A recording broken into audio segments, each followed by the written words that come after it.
I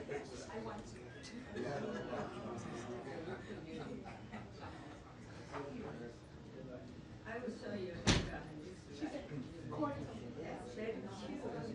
Yeah, that's what I told her. She said, is she down here? Some people think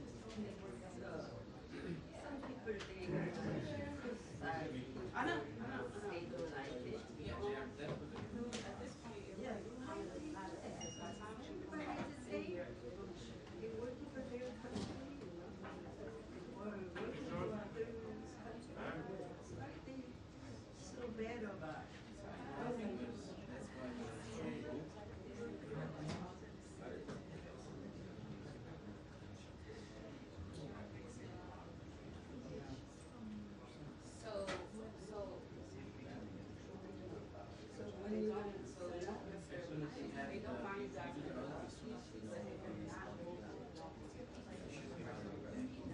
yeah, that's still not her first name, but yes.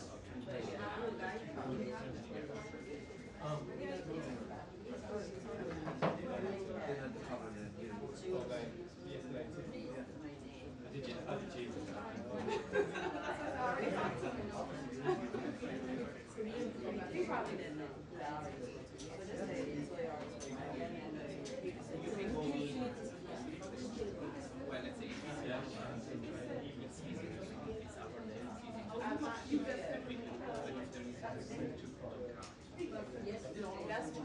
That's what I'm saying.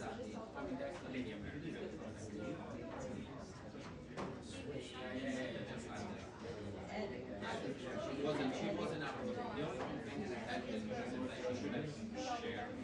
Make sure that she didn't know because she said, okay, just Well, even if you might not put the 6 years, make sure you get it. I know I see she's herself, but we just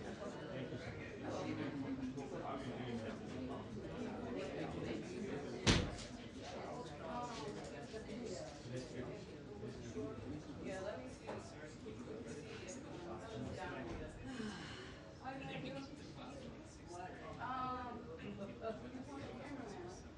Do you want to be on the end? No, I can put it. Or you could be here. I don't think she's coming. I just heard you. He'll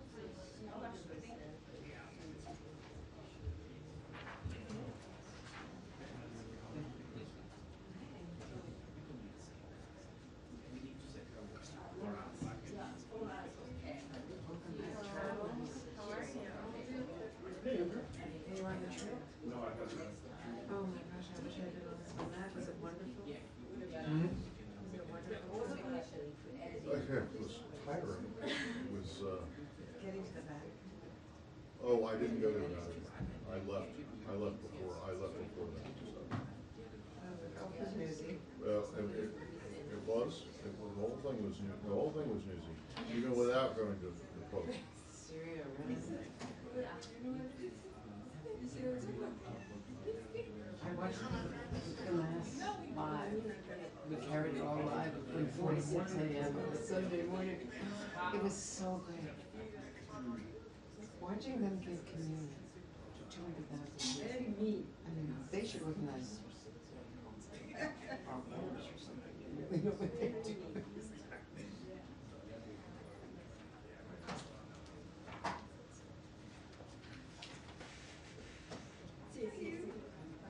Look, I know you. I see 25 years old.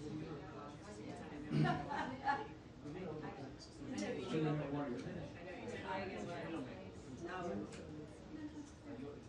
that's 20 years.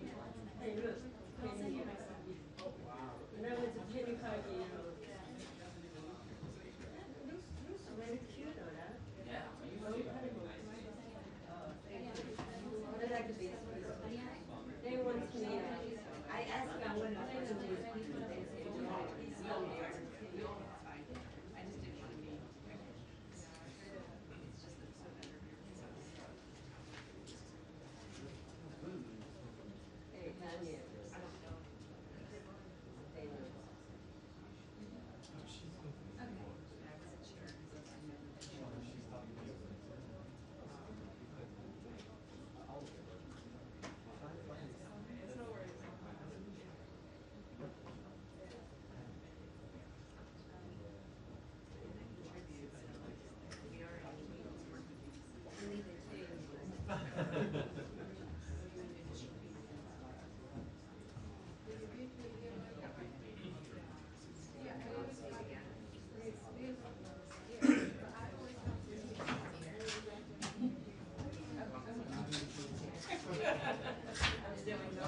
He's not here.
Huh? I missed you. I did. I missed you. I don't know. You could not have missed me because of Tommy Pigott.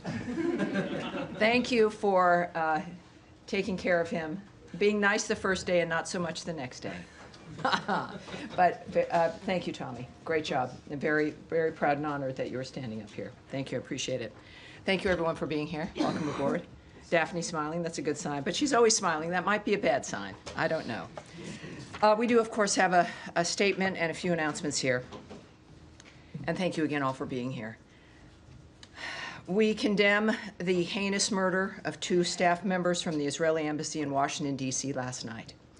Every day we talk about in this room the aftermath of one of the most obscene attacks on Jews in history. The October 7th massacre was a reminder to the world that Jew hatred and murder is the hallmark of terrorists and monsters around the world. The envy feeding this hate is thousands of years old. It is now the 21st century, and it is time for the barbarity to end. While this obscenity happened in Washington, D.C., we have a president and a secretary of state that recognize the importance of saying, enough is enough, and genuinely, never again. There is a reason why we stand in solidarity with Israel. There is a reason why we stand with our partners at the Israeli embassy. And there is a reason why we stand with the Jewish people here in the United States and around the world. Because America has a history of not allowing the monsters among us to destroy life, the future, and everything that matters. The Department of State's Diplomatic Security Service is providing ongoing support to the D.C. Metropolitan Police Department and their investigation of this incident and coordinating with other federal and local law enforcement partners. As Secretary Marco Rubio has said, make no mistake, we will track down those responsible and bring them to justice. Our prayers go out to their loved ones. Sarah Milgram and Yaron Lashinsky. Sarah Milgram and Yaron Lashinsky. May their memory be a blessing. Now, on Capitol Hill this week, Secretary Rubio went before Congress to share how we are implementing President Trump's vision of an American first foreign policy. He made clear that America is back and that securing our borders, making communities safer, and combating criminal cartels are once again key priorities of our foreign policy. He also explained how the fiscal year 2026 budget request for the Department of State will enable the department to deliver on President Trump's foreign policy agenda that makes America safer, stronger, and more prosperous. The budget request in the State Department's reorganization will ensure our ability to respond to the challenges of the 21st century on behalf of the American people. And now finally, ahead of Memorial Day, which I know we're all looking forward to, I want to recognize and honor the Americans who gave their lives to defend our freedom. Their bravery, service, and sacrifice represent the very best of America. The heroes of this country would have preferred long, enjoyable, quiet lives, but instead they answered the call when we needed them the most. Every day that we simply enjoy is due to the sacrifice of the men and women who died on the field. We will never forget those who've given all to defend our country, our way of life, and the American people. God bless all who have served and are serving our nation. And now, ready for your questions? Daphne, yes, ma'am.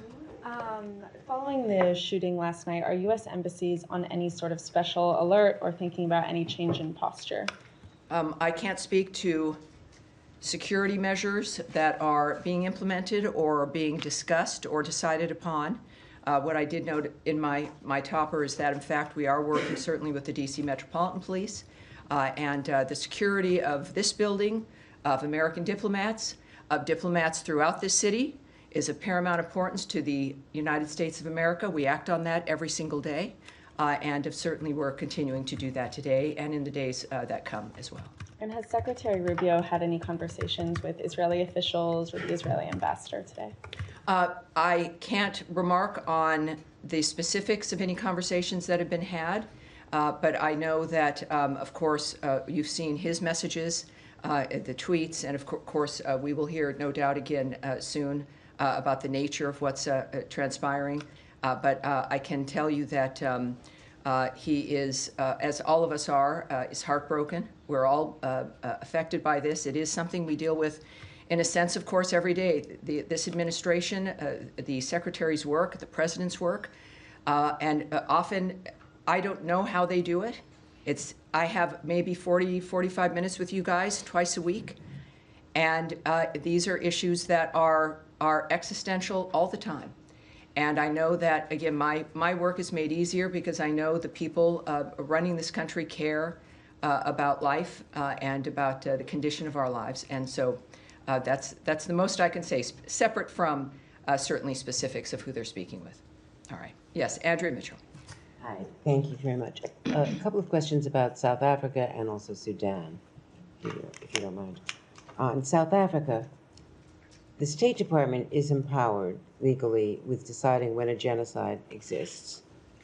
Has there been an investigation that supports any such contention? Because there is no credible evidence from any authority on the ground there, in their government, in NGOs, or elsewhere that we can find to support an allegation of genocide, that white farmers are at all as disadvantaged as the crime wave there that is a problem against blacks in much greater numbers, and proportionally even greater numbers than whites. The fact checkers have shown that the white crosses were put up as a protest against the criminal movement and against the death of the farmers. The crosses and the burial were all part of a protest against the criminality, not as described. So what information was given to the White House, if any, by the State Department, by the experts in the field, to support what was described as an ambush widely around the world of a South African visitor who had a celebrated background as a leader of a biracial government and someone who was jailed with Mandela and who has been one of the civic leaders of a new South Africa, as troubled as their history has been and as troubled as their current situation is. Well, I would say that, as we all knew, of course, the president has been very vocal about his concern about the violence, the nature of what's been transpiring in South Africa. The president did not come to the United States of America unaware of the position and the posture of the president and of the Secretary of State and of his administration. So I would argue against very much that there was some kind of an ambush.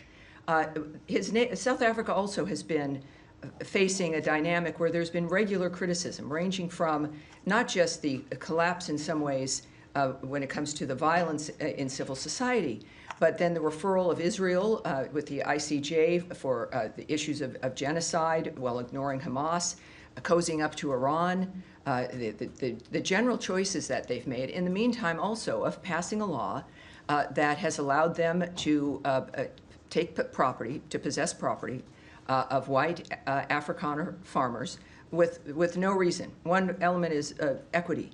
And so when you're passing laws like that target a group, ostensibly sending a message to the population that these people have a price to pay, there's something that they need to be doing, that they deserve to have their land taken, combined with the chance of kill the Boer, the massive rallies where encouragement of violence is prevalent and is at the core of it, in addition to the associations South Africa and its president have chosen to make, like with Iran, and their actions against Israel.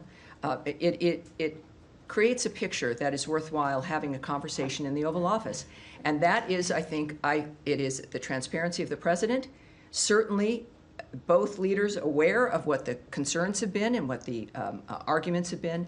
So I don't think President Ramaphosa was somehow surprised or shocked at the fact that we have an honest man who's in the White House who's spoken and continued to speak about violence and the trajectory of South Africa. Well, what I'm just suggesting is that the facts matter with the credibility of the president, and that as it was explained in the Oval Office, and it has been explained elsewhere, that is a minority party, a protest party that is legally permissible, but that the white agricultural minister said in the Oval Office, that's why we joined the coalition, to make sure that they didn't get into the parliament, that they don't have power. They've been, Well, in the nature of the weeds of something like that, where that individual, you saw also the larger video of the thousands and thousands of individuals in a stadium framework. And I think that what Americans in the world and what South Africans see is a movement and an attitude that is not only not punished, but reinforced, but Andrea, reinforced with a law that says, oh, those people that you're calling to have be killed, yeah, let's take their land. Who does that? Who does that in the midst of that environment? And I think that when we think about, I'm not certainly going to get ahead of the president. President Trump is someone that the world knows, says what he thinks and acts on what he thinks. But I think that it was very clear, and he's been clear, as has the secretary, about the problems with South Africa, the nature of the signals it sends, the quality or lack thereof of life, the fact that we have taken in refugees, very basic standard of looking for asylum. They've met that standard, and it's more than just complaining. It is about acting and finding an element where we can make a difference for those people. Taking of the land, first of all, it's with judicial review when it has happened.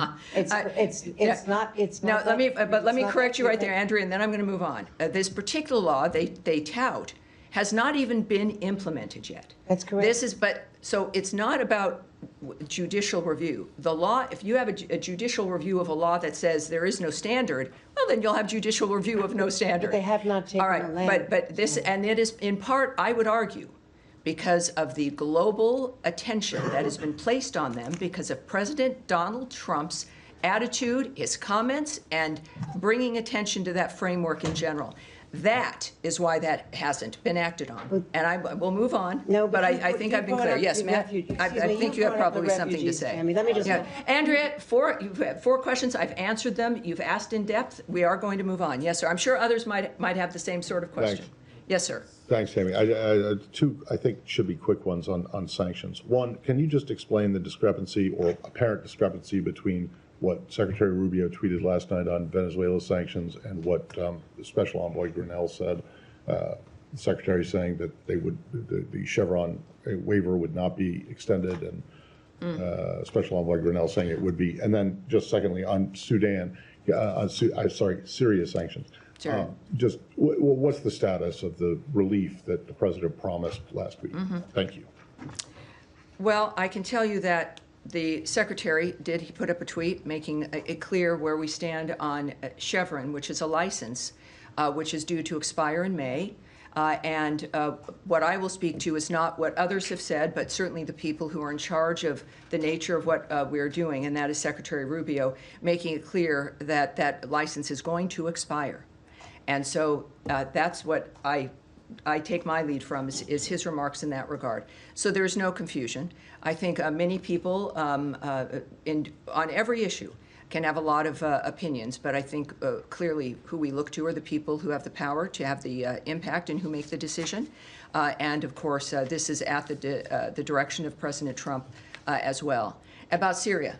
Yes, it was a very exciting moment. I was in Riyadh and in the building when President Trump announced that he was lifting the sanctions on Syria.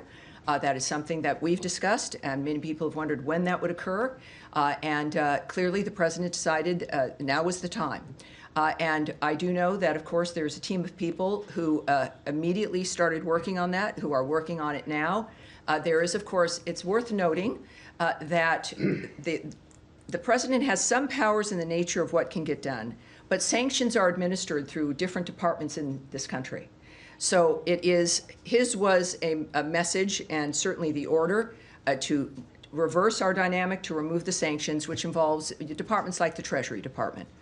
So it is a process that will take some time, but as we know with the Trump administration, that they've sped up the train a bit. And they understand the importance of getting things done quickly, and that is the intention of getting things done quickly as they take the order from the president from that afternoon. And we're working on it. It's been a week. But I do think, because of not just the urgency, but they understand the urgency, but of the recognition of this administration, the government as a whole, of how the president works, that things have to happen and should happen as quickly as possible. So all I can say is, without a specific date, is it will be done quickly, and certainly more quickly than we're used to. Thanks. All right. Yes, ma'am. Can we go to Gaza? Sure. Secretary Rubio said in one of his hearings on the Hill that he had met with the World Food Programme in Rome. I just want to get clarity on whether this means that the current U.S. policy is for the UN's leading food program, leading food organization is like that they will remain the main food provider for Gaza, hence his meeting with them, or whether that... You're reading an awful lot into a meeting. It would be good to that get you've heard more about. detail on it. Sure. Given there's a lot of reporting on heated conversations between humanitarian aid organizations, Sure.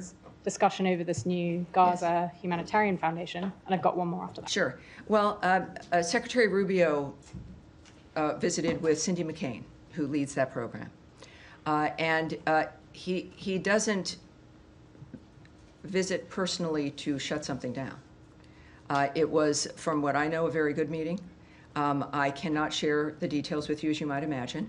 But I think that regularly we should view the nature, and certainly after the rhetoric the Secretary's used and the actions that the State Department has implemented when it comes to our continuing commitment to life-saving aid around the world, and certainly food aid, is that I would have expected, since her office is in our embassy at the Holy See, that is a meeting that should have taken place and did take place. And I'm looking forward to the nature of that kind of a conversation and what can come from it. And we'll see. But it was that entire visit was very good. I think certainly we went to the inaugural mass with the Pope. But overall, it was a recognition and a commitment, seeing this from the Secretary, being there as he is a practicing Catholic, but also knowing how each part of his work mattered and also was implemented on that trip. The nature of what the importance of Italy, the importance of the Vatican, the importance of faith, and the nature of his work in the process. And of course, that meeting was part of that work. So it's just part of looking at options? I'm not going to speculate or guess. I'm a little psychic, but not enough for that to answer that specifically. A little psychic, but, you know. So what can you? Well, nothing you want to know. But it's don't speculate on that. But I do think because of the speed in which we work, we will all see the intention of the Secretary, the nature of what's happening with the World Food Program, and under certainly the leadership of Cindy McCain and what her intentions are as well. So Okay, we're just looking forward to quickly it. related- So you had some more. You had Sudan. Just one on Gaza Yeah, as well. Gaza, This, yes. Gaza Humanitarian Foundation. Sure. There's reporting about private security that would be used for this new foundation. I just want to understand if this administration is okay with private security personnel for a foundation like that, presumably of which they'll be armed, going into Gaza, and presumably some of the personnel for that private security would be American citizens. Just want to understand. Well, presumably, what the watch out when you stance use is the on- word presumably. Watch out. I mean, looking at other private security firms and what they do, and some of us. Well, you know, work I with think them. that, yes, it's good that you're concerned about security. We all are. And that's been one of the problems we've had with Gaza, is the ability to move food aid and medical aid through an arena that is not thinking as you think. They are not concerned about safety.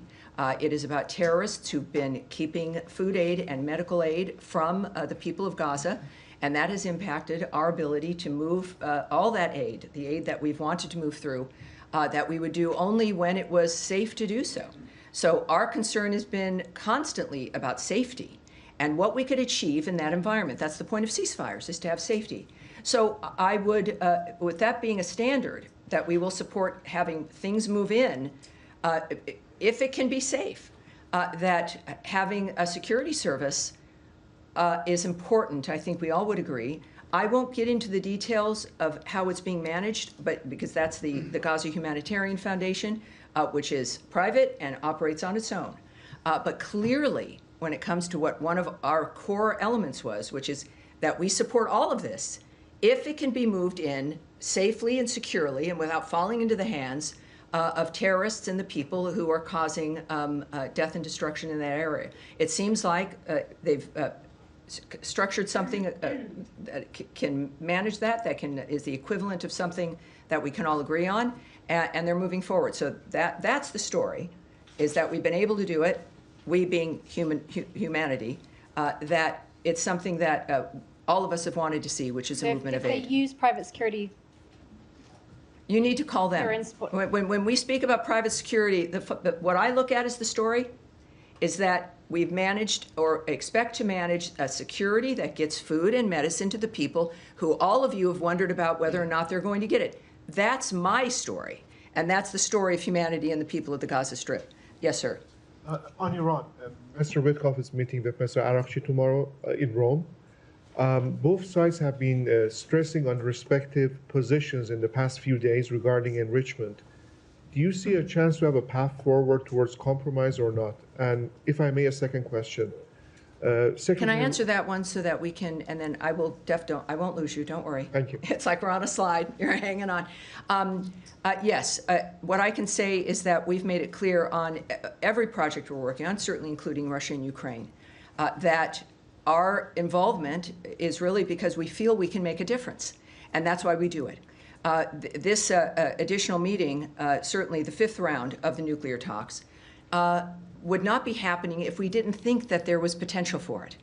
And so I would say that clearly we believe that we are going to succeed. We've also been very clear on some basic things, like they're not going to have a nuclear weapon.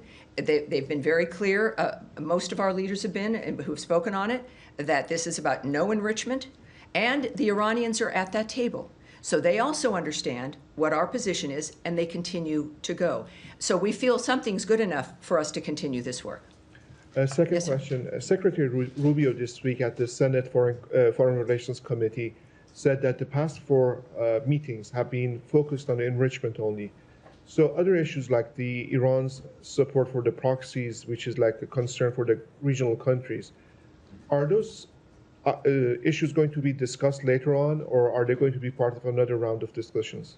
Well, I'm not, again, part of the negotiating team, won't discuss what might be the plan.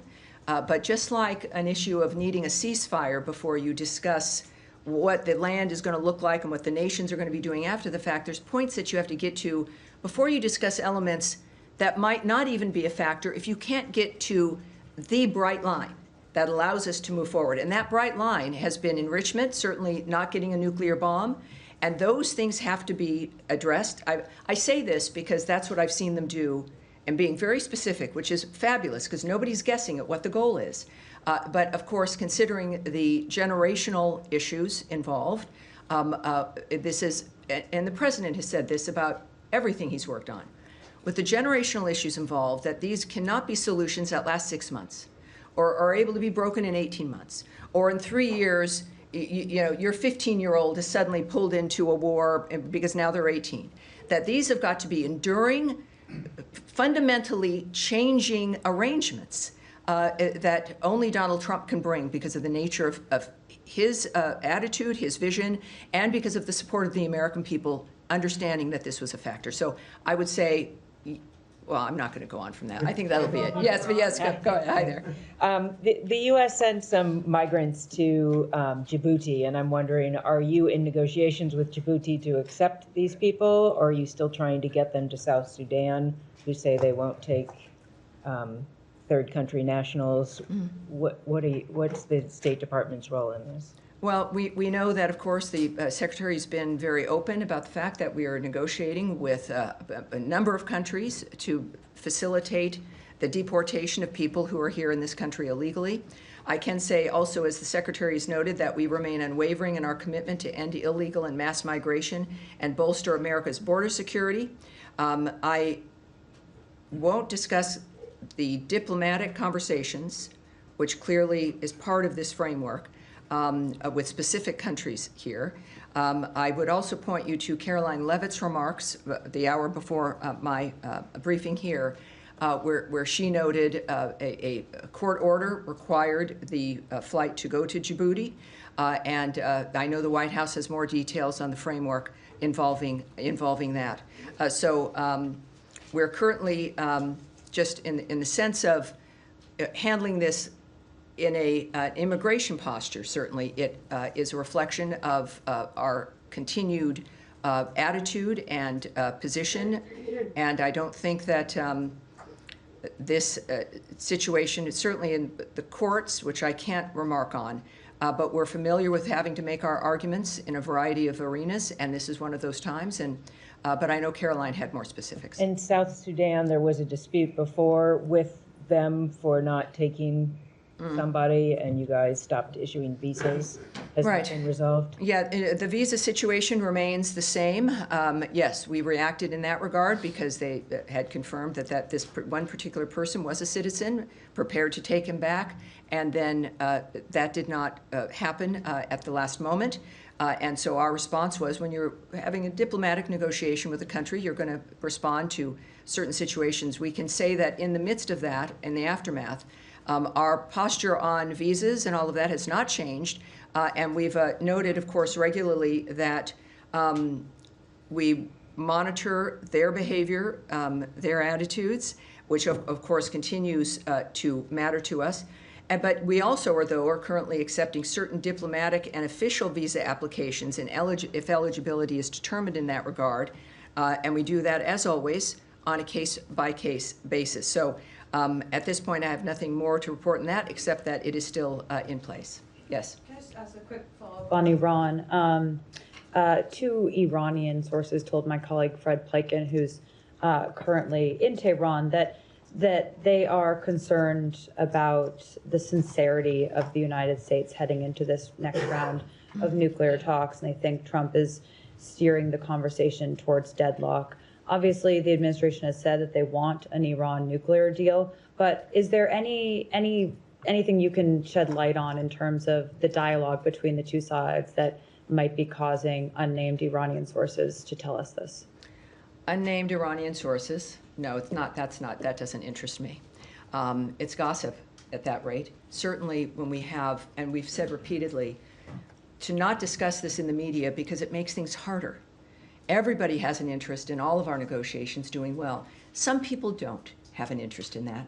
And that's where you get unnamed sources from, I don't know if there's an Iranian National Enquirer, maybe there is, but that's not something that I'm going to take seriously. What is the story and what matters is that everyone is at the table in Rome. And what is the intention of Steve Witkoff going into the talks? Well, it's very clear what I've also just said a little earlier, and we've said in multiple briefings. The goal is to end the inability for them to have a nuclear weapon, to change and end the enrichment of their nuclear program and the intentions of that nuclear program. So it's a significant structural change in what Iran thinks it's going to be doing. And that's the negotiations. I think they've been very clear about what the intentions are. And just one follow-up on a different topic, but this is just coming out now from... oh, not another one. Homeland Security. No, don't Not worry. another one. Not like last time. Okay, good. But Homeland Security Secretary Kristi Noem says that DHS is now terminating Harvard's ability to allow any foreign students to enroll in the university, right, saying in a statement that the administration is holding Harvard accountable for fostering violence, anti-Semitism, and coordinating with the Chinese Communist Party. This is obviously a program that isn't run out of the State Department, but some of these J-1 visas are issued by the State Department. So can you shed some light on this decision by the administration? We've seen those reports, and we're looking at them, and I can't answer that immediately, but as soon as we might have an answer, I can get it to you. I'm sure that when we get our answer, we'll get it to everybody. But yeah, so I've seen those reports, and I would also refer you, of course, to DHS and to Secretary Noem, who might have more details, more answers for you. Saeed, nice to see you again. I hope it's nice to see you. Well, thank you. I appreciate it. Okay. Yes, sir. Two quick follow-ups. One on Andrea. Yes. On South Africa, and then one on Gaza. Sure. On South Africa, you said that the president was also influenced by what South Africa has done in terms of referring, its role. Well, I said we all have been. We all have been. Yes. Yeah. Well, its role with the ICC. Yes. Just to clarify that. So he was, because South Africa referred Israel to the ICC? Well, I did not say for a specific event that influenced him. I don't speak, President Trump is a very clear man. No one has to wonder his position. But I think for all of us who've been looking at the condition of South Africa, it's never just one thing, is it? It's a number of things. I'll finish. I know you might not be liking my answer, but I'll finish. Saeed, it is a series of things that point to the intention of an administration or of a regime, and it is usually consistent. So if you're wondering about the nature of why it matters that people are at a huge stadium shouting "Kill the Boer," which are for those at home, the Dutch descendants of settlers of South Africa, and who are white farmers, combined then with the government that says, oh, we reject that, they're not part of our government, but then pass a law that allows the government to take the property of those very same people simply because they're white farmers. So that speaks to the intention of a regime, in addition to their behavior with other nations, their foreign policy, how they would view the victims of October 7th, the Jews, as those who should be referred to a criminal court versus Hamas, in addition to having a rather cozy relationship with Iran. So you don't need to be in a seminar at Stanford to understand and to recognize the trajectory of South Africa. That is the argument for those who are looking at that, again, beyond one issue. And I think those issues speak quite loudly. And very quickly on Gaza. Yes. Now, the Israelis are saying they allowed maybe 6 trucks or 9 trucks, we don't know. And international agencies say no trucks were allowed in. Could you clarify if you have the information? Have any trucks been allowed in? The number of trucks, if you know the number, and so on. And what's next in terms of figures and numbers? Well, I won't share numbers with you, but what I can tell you, and you know this, having covered this situation, that Israel's been honest about the nature of what it's been doing and why, as it fights for its security and in its own defense. There's, if you're getting a report from Israel about the nature of what has moved into the region, I would suggest that you should take that report seriously. I think that everyone knows that the eyes of the world are on that region, and at the same time, the story is, what I would argue, is, as opposed to the numbers, is the fact that aid is moving in to Gaza. And it's interesting to me, Saeed, that is something that I've talked with you, and we've even had some sort of fights about. And that isn't something that has been recognized, but I'll do that recognizing, and that's what the real story is. Yes, sir, in the back. Yeah, thank you, Tammy. Kurdish delegation led by KRG Prime Minister Masoud Barzani is in town. They have signed 2 energy deals with the U.S. companies valued at $110 billion US. These 2 deals have been rejected by the Iraqi government. I'm wondering if you have any comments and reaction to that, and do you have anything to share with us about his scheduled meeting with Secretary Rubio tomorrow? Well, I can tell you that we were pleased to see Prime Minister Barzani sign massive deals with U.S. companies to expand natural gas production in the Iraqi Kurdistan region, which will help Iraq harness its own domestic resources to become energy independent, which we've, again, talked about. It's really great. We've talked about these things. Often I can't give you answers. We don't know when it's going to happen. And then to be able to report to you that it has happened. And that is a key administration priority. Being energy independent is obviously a major national security issue. So these deals, I think it's like over $100 billion. And yes, and that's what we've all been working for. So we support these deals, and we have encouraged Baghdad and Erbil to work together to get gas production to commence as soon as possible. At the same time, we have, of course, the declaration that these are null and void, right? Yeah. Now, this is the kind of shenanigans that can be a problem. But we also know that, I'll give you a sense of our relationship with Kurdistan. The Kurdistan Regional Government Prime Minister and his visit to the United States signals our desire to strengthen the U.S. relationship with the Iraqi Kurdistan region. And as you've noted, Secretary Rubio will meet with KRG Prime Minister Barzani to discuss expanding trade and investment between the United States and the Iraqi Kurdistan region. He has also stated, Secretary Rubio, that we support the Kurdish autonomy and the U.S. companies doing business there, and urge the government of Iraq to respect this economic lifeline that is necessary to prosper and succeed. We believe that U.S., Iraqi, and Iraqi Kurdish interests are best served by having a strong and resilient Iraqi Kurdistan region within a sovereign and prosperous federal Iraq. Thank you so much. All right. Yes, sir. Yes. Issue. Well, I won't have much more, but you're welcome to do it. You referred to DHS, but in a bigger picture, presumably the United States wants to attract the best and the brightest insofar as foreigners, students, immigrants. And these top-tier universities are one of the most prominent ways to do that. So do you think prohibiting Harvard to enroll foreign students kind of gets in the way of that goal? Well, again, I can't speak to Secretary Noem's plans and strategy and her decision to implement this.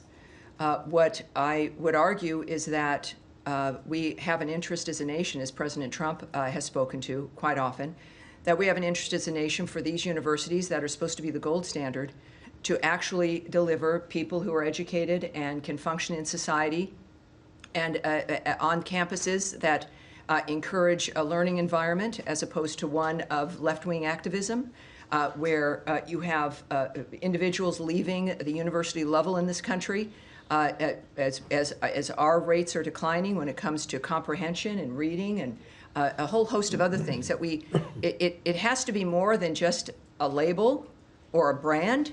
It has to deliver results for the families that do pay a lot of money for it. And I think that there's a point, as you've seen, I think it's obvious from the Trump administration, with the federal money that flows into those coffers and the nature of the kind of talent. You could speak about foreign talent. Let's speak about American talent. You've got a wonderful kid who's done very, very well, and then you send them to Harvard, and a kid comes home, and you don't even recognize them. And they're definitely primed to be a fabulous left-wing activist. but they're maybe not going to be able to get a job. And so, this is a recognition and movement that universities around this country are recognizing that American families have standards. We spend money so our children can be educated in the normal function of life. And we get kids back who have not received the kind of education we expected. COVID highlighted this for many of us, but I think that this opens up a conversation, as it should, between the federal government and the universities that we rely on and have been proud of, that we deserve to be proud of them again. And if we're going to speak about who we rely on for the best and the brightest, there's plenty of American kids who also deserve to be taken seriously. And I believe that we can handle all of them properly. Yes, sir. Thanks very much. My question is on U.S.-India relations. Secretary of State Marco Rubio and President Trump both are very famous in India. As far as the U.S. policies are concerned, most Indians agree with. I hear you're pretty famous in India. Yes, all right, keep going. My question is, Madam. Yes, sir. As far as terrorism against India, recently in the state of Kashmir is concerned, innocent Indians tourists were massacred. Oh yes, we all know that. Yes, ma'am.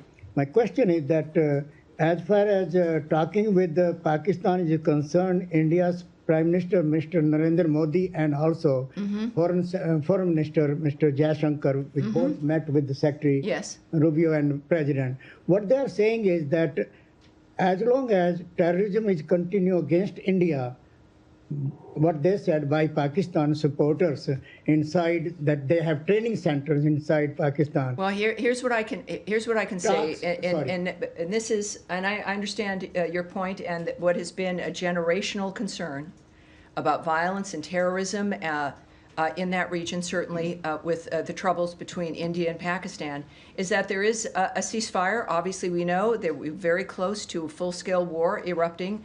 And what's very exciting and heartening is that America's involvement and assistance made a difference in that stopping, and a ceasefire that has continued. But of course, within that, one expects, as the world noticed again, that has not been resolved, that the potential of having these long-term problems resolved has returned, and it is an opportunity. And the good news is that unlike some other regions, there's been a commitment to a ceasefire that makes, is that my alarm? I said, thank you, I should ask you to put on your alarms. It's like, all right, Tammy's done. All right, we're gonna have, all right, we'll have one more in the green jacket in the back. Yes, ma'am. Thank you, Tammy.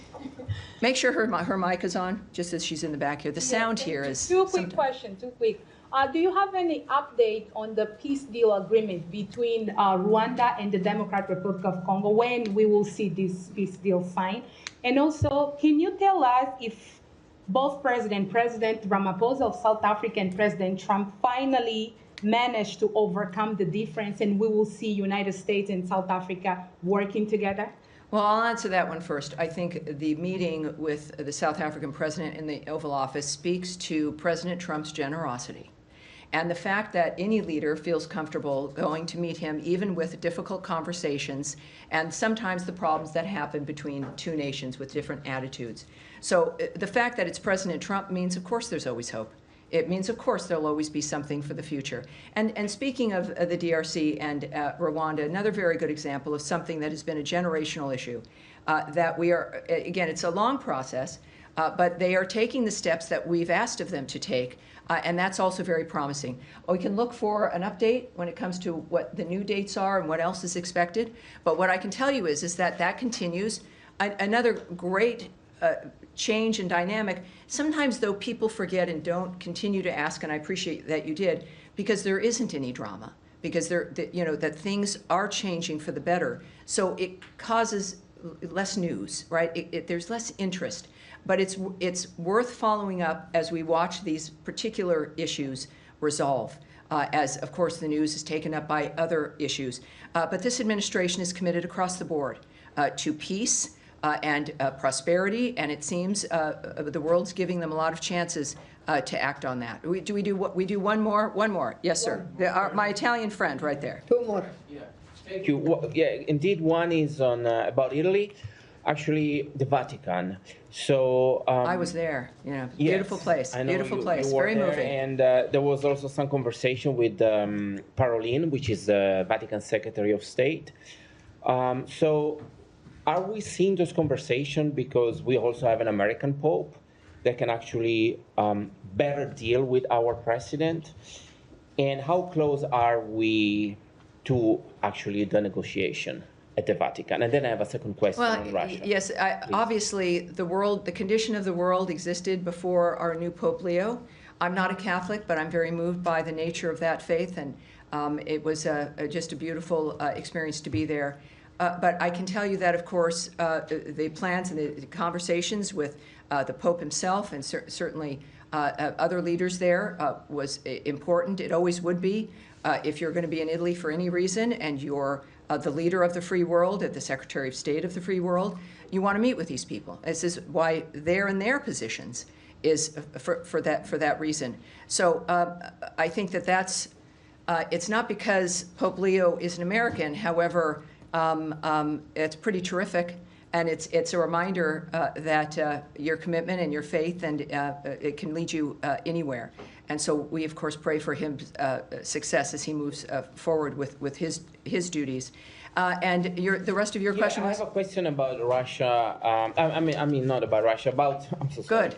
About the different approach they were seeing from this administration when it comes to diplomacy. We saw with yesterday with the South Africa, and then with Zelensky. Well, and I think you're seeing. I would go as this will be the last answer here. Is that we're seeing different envoys, different styles, ambassadors, the Secretary of State, the President on the phone, because you have to do that when you're not simply setting up meetings every 3, 4, or 6 weeks.